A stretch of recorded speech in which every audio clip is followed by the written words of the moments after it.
पिछली रघुवर सरकार में झारखंड को नक्सल मुक्त का दावा करने वाली झारखंड सरकार को उग्रवादी संगठन ने अब शहर पहुंचकर चुनौती देने का काम किया है। हेमंत सोरेन की सरकार में नक्सली गतिविधियां काफ़ी बढ़ गई हैं और नक्सली राजधानी रांची के बीच शहर में पोस्टर लगाकर अपनी धमक दिखा रहे हैं। शहर के सबसे सुरक्षित और भीड़ भाड़ वाले इलाके रातू रोड स्थित देवकमल अस्पताल की दीवार पर उग्रवादी संगठन तृतीय सम्मेलन प्रस्तुति कमेटी ने पोस्टर चिपकाया है। यह दीवार राजभवन के ठीक पीछे है। पोस्टर में सरकार, पुलिस और एनआईए के खिलाफ बयानबाजी की गई है। इतना ही नहीं, कोयला कंपनियों से 16 दिसंबर तक कोयले की कटाई और ढुलाई को बंद करने के लिए कहा गया है। नहीं करने पर उनके खिलाफ फौजी कार्रवाई करने की बात कही गई है। नक्सलियों के बढ़ते हौसले को लेकर विपक्षी दल भाजपा ने हेमंत सरकार की कार्यक्षमता पर ही सवाल खड़े किए हैं। पूर्व मुख्यमंत्री रघुवर दास ने हेमंत सरकार को नक्सलियों से साठगांठ वाली सरकार करार दिया है। आतंक का शासन, जिस तरह पश्चिम बंगाल में आतंक का शासन चल रहा, इसी तरह झारखंड में भी आतंक का शासन का शुरुआत। एक वर्ष जो सरकार चली है, अब झारखंड की आम जनता ये महसूस कर रही है और आश्चर्यचकित भी है। क्या झारखंड में सरकार नाम की कोई चीज़ है क्या? और एक वर्ष के अंदर विशेषकर जो उपद्रवी है, जो बलात्कारी है और जो उग्रवादी है, जिसको हमारी सरकार के समय हमने पूरी नकेल कस के रखी थी, और ऐसा लगता है कि सरकार का उपद्रवियों और उग्रवादियों का संरक्षण प्राप्त है।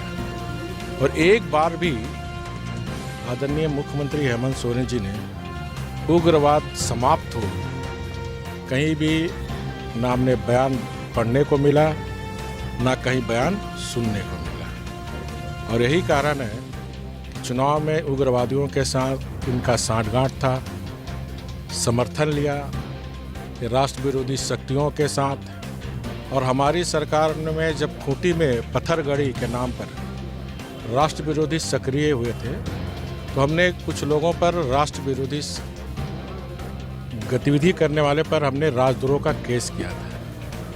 इस सरकार की सबसे पहली कैबिनेट जनता के हित में होनी चाहिए थी, न कि राष्ट्र विरोधी शक्तियों के हित में होनी चाहिए। और पहला कैबिनेट में राष्ट्र विरोधी शक्तियों का केस वापस लेकर इन्होंने संदेश दे दिया कि ये सरकार उग्रवादियों की सरकार है, ये सरकार उपद्रवियों की सरकार है। राजधानी रांची में पोस्टरबाजी की सूचना मिलते ही सुखदेव नगर, कोतवाली और गोंदा थाने की पुलिस मौके पर पहुंची और पोस्टर को जब्त कर लिया। पुलिस आसपास लगे सीसीटीवी फुटेज को खंगालने में जुट गई है। यह भी पता लगाया जा रहा है कि पोस्टरबाजी तृतीय सम्मेलन प्रस्तुति कमेटी के उग्रवादियों की ओर से की गई है या फिर किसी शरारती तत्वों का भी इसमें हाथ है। कांग्रेस के नेता इसकी जांच की बातें कह रहे हैं, वहीं वह सरकार की ओर से नक्सलियों के विरुद्ध कार्रवाई करने का भी दावा करते हैं।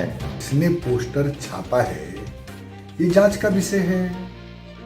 किसी शरारती तत्वों का हाथ हो सकता है, भाजपा के लोगों का भी हाथ हो सकता है, किसी का भी हाथ हो सकता है सरकार को बदनाम करने के लिए, प्रशासन को बदनाम करने के लिए। माननीय रघुवर दास जी मुख्यमंत्री रहे हुए हैं इस राज्य में। अगर वो कहें कि मुख्यमंत्री से नक्सलियों की साठगांठ है तो ये बहुत गंभीर बात है और पूरी केंद्र की संस्थाएं उनके हाथ में है।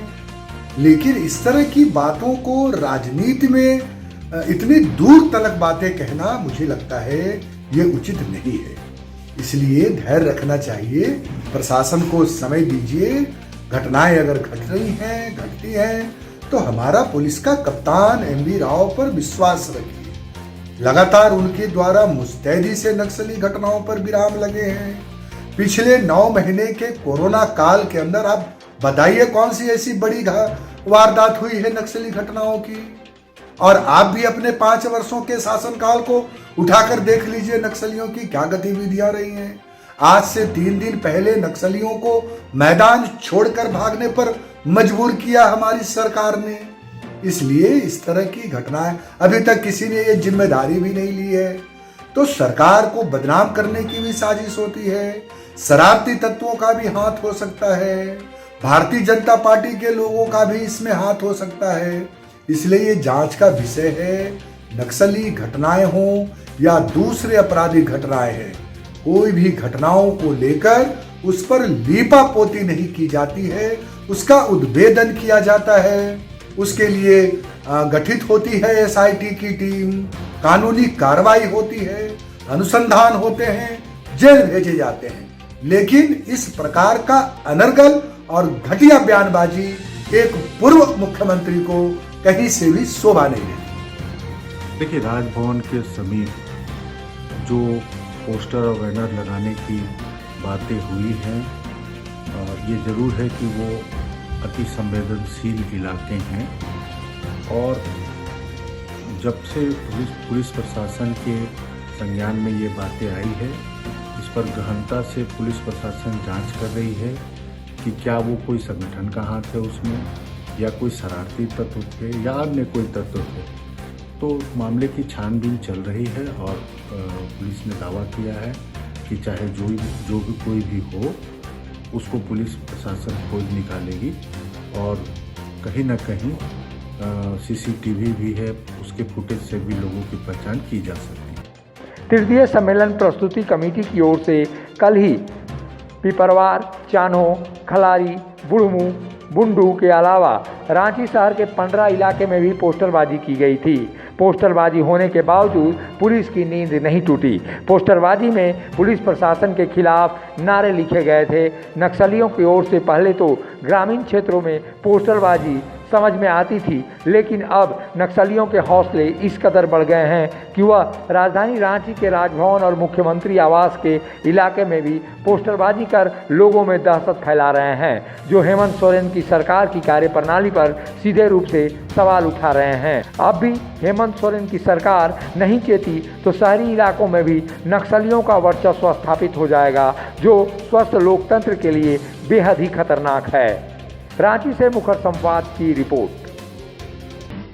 जब थकती है सांस, जब रूठते हैं अपने, मुंह मोड़ता है जमाना, जब अंगड़ाई लेता है संकल्प, फिर बनती है कहानी, बनते हैं अनमिट निशान। देखिए मेरे साथ संघर्ष की दास्तां।